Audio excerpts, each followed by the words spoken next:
مونږ دی په دې 6 کې. ها بیا تاسو راشئ سیکشن 8 ته. په دې 8 کې ورکړلی سیکشن 8 چې prohibition of act intended are likely to step up sectarian hatred. ها د دې څه مقصد دی؟ د دې خبرې مقصد دا دی چې مذهب چې کوم دی هغه راوستل د هغې په ذریعه باندې اشتعال خورول. ها لکه اوس په دې کې په دې 8 کې A نمبر تاسو وګورئ چې use threatening abuses or insulting words. ها لکه مقصد دا چې a person کنه چې a person چې هر هغه سړی هر هغه شخص چې هغه جل کوي يرول کوي دمکاکول کوي ګالم ګلوچ کوي ټیک شو یا یو بدسلوکی کوي او چې چل کوي مذهب چې کوم دی هغه استعمالوي د مذهب په ذریعه باندې دا کارونه چې کوم دی هغه کوي. بیا دی بی کې تا وګورئ بی کې موږ دغه سړی چې کوم دی ا پرسن چې هغه چل کوي ډسپلی کوي پبلش کوي ډسټریبیوټ کوي هغه ریټن میټیریل چې هغه ثریټنډینګ وي انسلټینګ وي ټیک شو. ها بیا په دې سی کې چې کوم دی هغه چل کوي چې ډسټریبیوټ ا سلو اور پلی ریکارډینګ. ها یا داسې یو سړی چې هغه داسې قسمه الفاظ چې کوم دی هغه وباسي چې هغه انسلټینګ وي.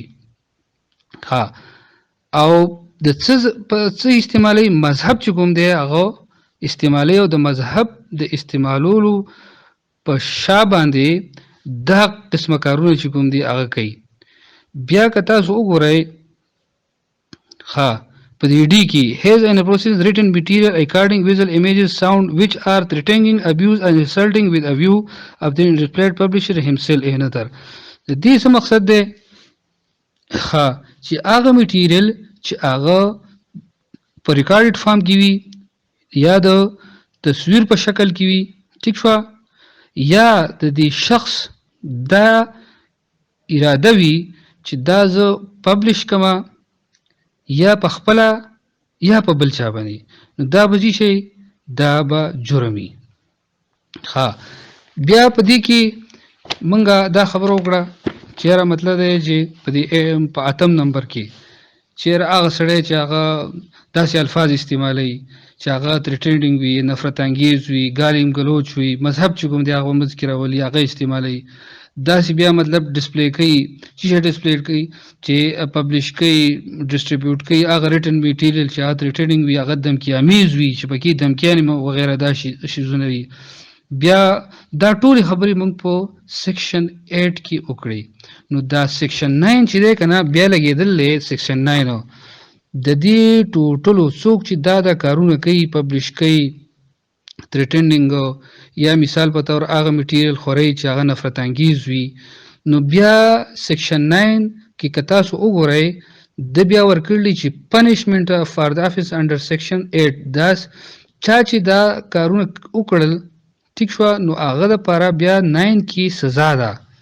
نهم نمبر سیکشن چې کوم دی بیا د دې سزا ورکړله چې دې سزا چې کوم دی هغه 5 ایری او ورسره چې کوم دی فاین به لګي. نو که تاسو وګورئ په دې کې ورکړی هم دي چې any provision of section 8 shall be published. لکه سیکشن 8 کې چې کوم کارونه هغه کارونه که چا وکړلو نو سیکشن 9 چې کوم دی بیا لګېدل دغه کارونو بیا سزا ورکړله او هغه سزا چې کوم ده هغه 5 ایر ده او ورسره فاین هم دی. بیا اخیری سیکشن چې کوم دی هغه زمونږ دی power to enter or power to search. دا 10 نمبر اب دا دی. که تاسو وګورئ په دې کې ورکړلی power to enter یعنی د انټر کېدو پاور یا د سرچ کېدو پاور. دا پاور چا سره دی؟ دا پاور چې کوم دی اینی پولیس افیسر چې هغه فیډرل ګورنمنټ ما تاسو ته ویلي چې فیډرل ګورنمنټ به دا خبره ډیسایډ کوي چې دې ځای کې د کوم پولیس افیسر ضرورت دی د نیوي ضرورت دی د کوم فورس ضرورت دی. بیا دا هغه فیډرل ګورنمنټ د کار دی چې دې کې ورکړلی چې اینی پولیس افیسر یا هغه آرم فورس وي یا سیول آرم فورس وي یا نور چې کوم دی هغه فورس وي خو دې فورس ته به دغه افیسر ته به دا پته وي چې یاره ما سره چې کوم ګراوند دی هغه ریزونیبل دی. مطلب دا دی چې دنده چې کوم میټیریل دی یا زه دا کوم میټیریل سرچ کوم دا میټیریل په ریټن فارم کې یا د ریکارډډ فارم کې دا ټول میټیریل چې کوم دی دا پراته دي دنده. لکه منګ په دې سیکشن 8 کې دی کې ورکړل کنه کنټریونشن اف سیکشن 8 یعنی سیکشن 8 کې موږ ورکړیو کنه چې هغه کس چې هغه پبلش کوي ډیسټریبیوټ کوي ټیک شو نو دا پبلیکیشن او دا ډیسټریبیوټ کول او دا ټوټل چې کوم دي دا د کس سره په دنده موجود وي. ها نو دې چې چل کول شي انټر اند سرچ د پریمیسز دغه سړی د پریمیسز چې کوم دي د دنده تلی شي دا چې کوم دی سرچ کول شي دغه ریکارډډ میټیریل چې کوم دی دا راغستې شي قبضه کول شي. بیا خو په دې کې به دې چې چل کوي دغه افیسر چې کوم دی به ټول نه مخکې دا په ریټن فارم کې په ریکارډ راولي خپل افسر بالا ته یا د ریکارډ یو حصې جوړولو لپاره نو دا په ریکارډ من راولي چې پلانې کس چې کوم دی هغه سرچ کومه یا پلانې زه سرچ کوم الته ریټن میټیریل دی یا مثال په تور باندې ریکارډډ میټیریل دی یا تصویر په فارم کې دی نو دا به په ریټن فارم کې دی راولي.